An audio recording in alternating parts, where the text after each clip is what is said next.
Dear students, দেখো আজ আমি আবার একটা গুরুত্বপূর্ণ বিষয় নিয়ে তোমাদের কাছে হাজির হয়েছি। তোমরা সকলেই জানো যে আমি প্রত্যেক দিনের কারেন্ট অ্যাফেয়ার্সে বিভিন্ন ইনফরমেশন নিয়ে তোমাদের কাছে হাজির হচ্ছি।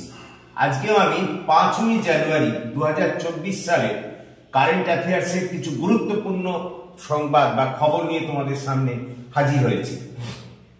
1 নম্বর প্রশ্ন, 10ম শতাব্দীর কদম্ব যুগের ইনস্ক্রিপশন কোথায় আবিষ্কৃত হলো এবং এটি কি ভাষায় লেখা? এটা খুব গুরুত্বপূর্ণ আবিষ্কার, বুঝতে পেরেছ? 5ই জানুয়ারি মানে আজকের দিনেই আবিষ্কৃত হয়েছে। একেবারে টাটকা খবর। দক্ষিণ গোয়ার কাকোদায় মহাদেব মন্দিরে, এটি কানাড়া ও সংস্কৃত ভাষায় লিখিত। বোঝো, 10ম শতাব্দীর কদম্ব যুগের ইনস্ক্রিপশন আবিষ্কৃত হলো দক্ষিণ গোয়ার কাকোদায় মহাদেব মন্দিরে, এটি কানাড়া এবং সংস্কৃত ভাষায় লিখিত।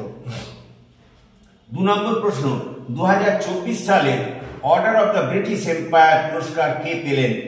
হ্যাঁ, আজ এই 5ই জানুয়ারি 2024 সালের order of the British empire পুরস্কারে পেলেন প্রফেসর অ্যাড্রিয়ান ক্রুইজ মহাকাশ গবেষণায় নেতৃত্ব দানের জন্য। হ্যাঁ, প্রফেসর অ্যাড্রিয়ান ক্রুইজ মহাকাশ গবেষণায় নেতৃত্ব দানের জন্য 2024 সালের order of the British empire পুরস্কার পেলেন। 3 নম্বর প্রশ্ন, 2024 সালের ওয়াটার ম্যানেজমেন্টের ক্ষেত্রে জাতীয় পুরস্কার কে পেল? দেখো, আমাদের দেশের এটা একটা গুরুত্বপূর্ণ পুরস্কার, এটা হিরো মোটো কর্পোরেশন পেয়েছে। 2024 সালের ওয়াটার ম্যানেজমেন্টের ক্ষেত্রে জাতীয় পুরস্কার পেয়েছে হিরো মোটো কর্পোরেশন। পরের প্রশ্ন, আরইসি রেল বিকাশ নিগমের বহুমুখী প্রকল্পে কত নিয়োগ করলো? এটা খুব গুরুত্বপূর্ণ খবর। আরইসি অর্থাৎ রুরাল ইলেকট্রিফিকেশন কর্পোরেশন, তারা রেল বিকাশ নিগমের বহুমুখী প্রকল্পে 35,000 কোটি টাকা 5 বছরের জন্য নিয়োগ করলো। 35,000 কোটি টাকা আরইসি নিয়োগ করলো রেল বিকাশ নিগমের সঙ্গে বহুমুখী প্রকল্পের জন্য। পরের প্রশ্ন, কোন রাজ্য নিজের রাজ্যের সব দুর্ঘটনাপ্রবণ অঞ্চল চিহ্নিত করলো? এটাও খুব গুরুত্বপূর্ণ খবর। আজকে এই 5ই জানুয়ারি পাঞ্জাব তার রাজ্যের সব দুর্ঘটনাপ্রবণ অঞ্চলগুলো চিহ্নিত করতে সক্ষম হয়েছে। পরের প্রশ্ন, 2024 সালে ভারতের কোন 3টি শহর ইন্টারন্যাশনাল ওয়েটল্যান্ড পুরস্কার পেল? এটাও গুরুত্বপূর্ণ খবর। দেখো, 2024 সালে ভারতবর্ষের 3টি শহর ভোপাল, ইন্দোর এবং উদয়পুর ইন্টারন্যাশনাল ওয়েটল্যান্ড পুরস্কার লাভ করল।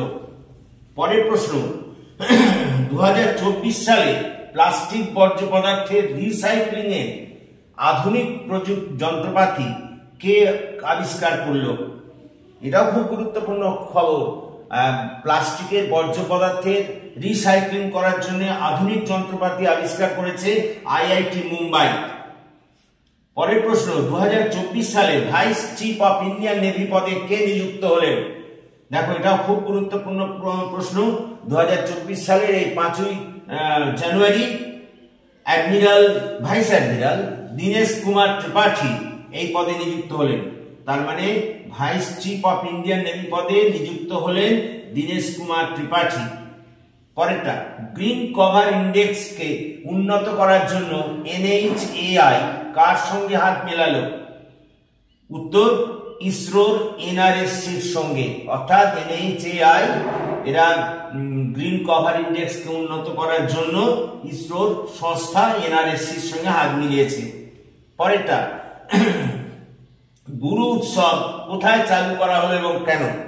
আজ এই 5ই জানুয়ারি আসামে এই গুরু উৎসব চালু করা হলো এবং এটা করা হয়েছে ছাত্রদের হোলিস্টিক অর্থাৎ ধর্মীয় দিক দিয়ে তাদের পবিত্রতা ইত্যাদি পরিমাপ করার জন্য এটা চালু করা হয়েছে। এই হলো আজকের 10টি গুরুত্বপূর্ণ খবর। সেটা হলো কারেন্ট অ্যাফেয়ার্সের বিষয়। তোমরা প্রত্যেক দিন ফলো করতে থাকো। আমি একদম আপ টু ডেট প্রত্যেক দিনের কারেন্ট অ্যাফেয়ার্সের একদম টাটকা খবর নিয়ে হাজির হবে। এগুলো কিন্তু খুব ইম্পর্টেন্ট যে কোনো এক্সামিনেশনের জন্য, কম্পিটিটিভ এক্সামিনেশনের জন্য, বিশেষত WBCS বা ক্লার্কশিপ এক্সাম যেসব আসছে সামনাসামনি, সেই সমস্ত ক্ষেত্রে এই প্রশ্নগুলো কিন্তু খুব ইম্পর্টেন্ট। এগুলো একদম আপ টু ডেটেড এবং কারেন্ট অ্যাফেয়ার্সের প্রশ্ন। আশা করি তোমরা বুঝতে পেরেছো। যদি তোমরা বুঝতে পারো তাহলে আমার এই উদ্যোগকে সফল করে তোলার জন্য তোমরা আমার চ্যানেলটিকে সাবস্ক্রাইব করো। অন্যান্য বড় বড় সংস্থার মতো আমার আধুনিক যন্ত্রপাতি নেই, কিন্তু এই দেশি যন্ত্রপাতি নিয়েই আমি তোমাদের সামনে হাজির হয়েছি। একদম টাটকা খবর, প্রত্যেক দিনের খবর কিন্তু আমি তোমাদের সামনে তুলে ধরবো। Thank you for watching and listening. Please subscribe my channel.